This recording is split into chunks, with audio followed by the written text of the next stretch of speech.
that nothing in life is worthwhile unless you take risks. Nothing. Nelson Mandela said, "There is no passion to be found playing small and settling for a life that's less than the one you're capable of living."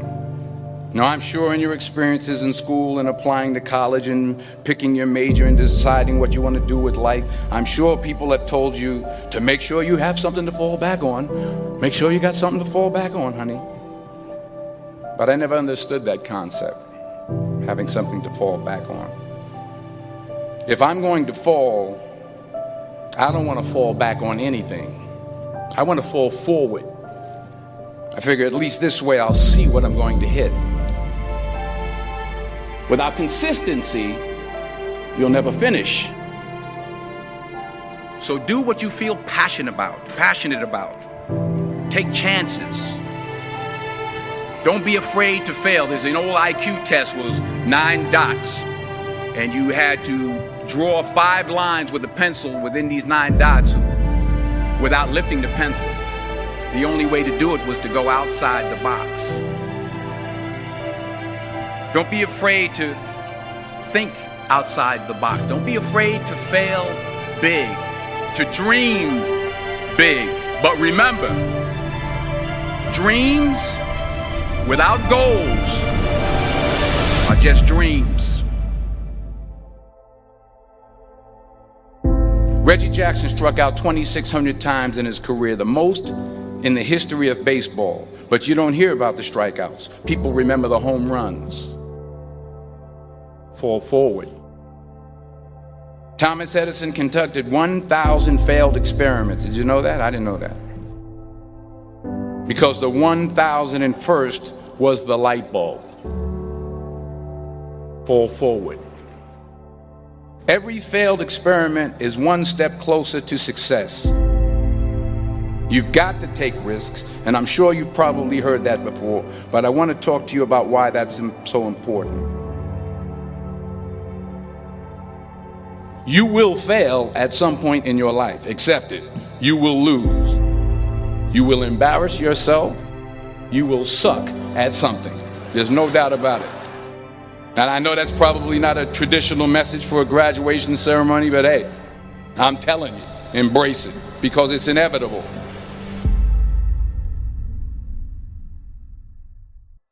In the acting business, you fail all the time. Early on in my career, I auditioned for a part in a Broadway musical. Perfect role for me, I thought, except for the fact that I can't sing. I didn't get the job. But here's the thing. I didn't quit.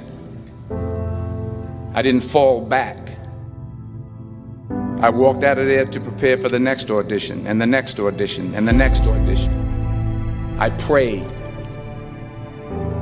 I prayed. And I prayed. But I continued to fail, and fail, and fail. But it didn't matter, because you know what? There's an old saying, you hang around the barbershop long enough, sooner or later you're going to get a haircut. So you will catch a break, and I did catch a break. Last year, I did a play called Fences on Broadway. But here's the kicker. It was at the Court Theater. It was at the same theater that I failed that first audition 30 years prior. The point is, every graduate here today has the training and the talent to succeed. But do you have the guts to fail?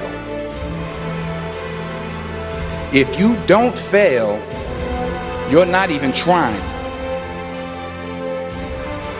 I'll say it again. If you don't fail, you're not even trying. To get something you never had, you have to do something you never did. Imagine you're on your deathbed, and standing around your deathbed are the ghosts representing your unfulfilled potential. The ghost of the ideas you never acted on. The ghost of the talents you didn't use.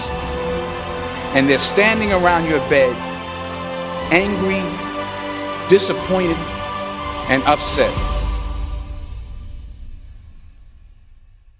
They say we came to you because you could have brought us to life, they say. And now we have to go to the grave together.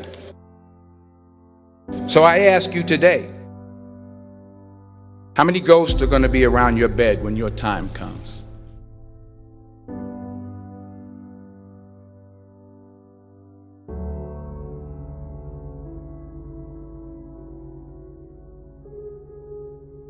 I just got back from South Africa. It's a beautiful country, but there are places there with terrible poverty that need help.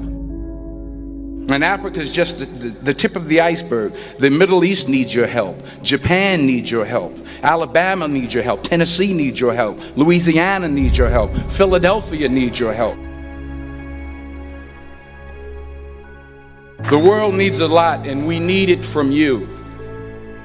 We really do. We need it from you young people. I mean, I'm not speaking for the rest of us up here, but I know I'm getting a little grayer. We need it from you, the young people, because remember this. You got to get out there.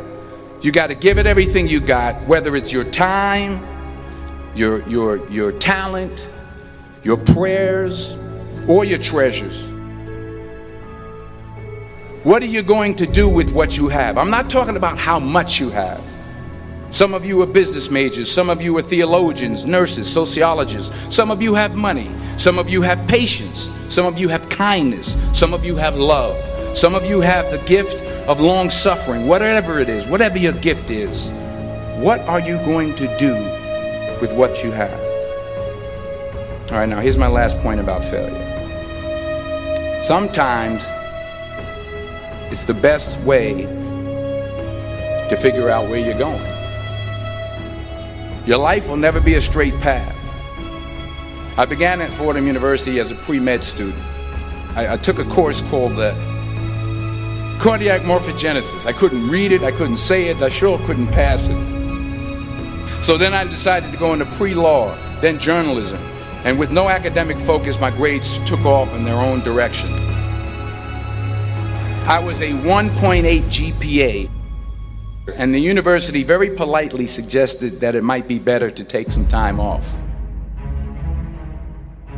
I was 20 years old. I was at my lowest point. And then one day, and I remember the exact day, March 27th, 1975, I was helping my mother in her beauty shop. My mother owned a beauty shop up in Mount Vernon.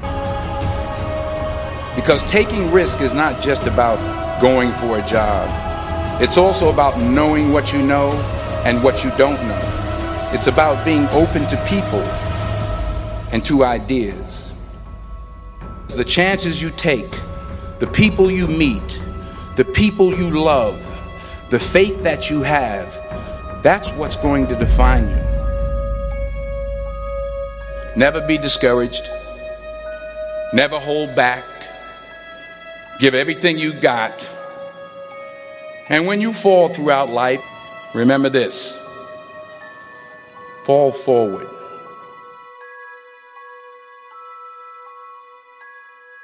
Say thank you for grace. Thank you for mercy. Thank you for understanding. Thank you for wisdom. Thank you for parents. Thank you for love. Thank you for kindness. Thank you for humility. Thank you for peace. Thank you for prosperity. Say thank you in advance for what's already yours. That's how I live my life. That's why I am, one of the reasons why I am today. Say thank you in advance for what is already yours. True desire in the heart for anything good is God's proof to you, sent beforehand to indicate that it's yours already. I'll say it again. True desire in the heart, that itch that you have, whatever it is you want to do, that thing that you want to do to help others and to grow and to make money, that desire, that itch, that's God's proof to you, sent beforehand already to indicate that it's yours. And anything you want good, you can have. So claim it. Work hard to get it. When you get it, reach back. Pull someone else up. Each one, teach one. Don't just aspire to make a living. Aspire to make a difference.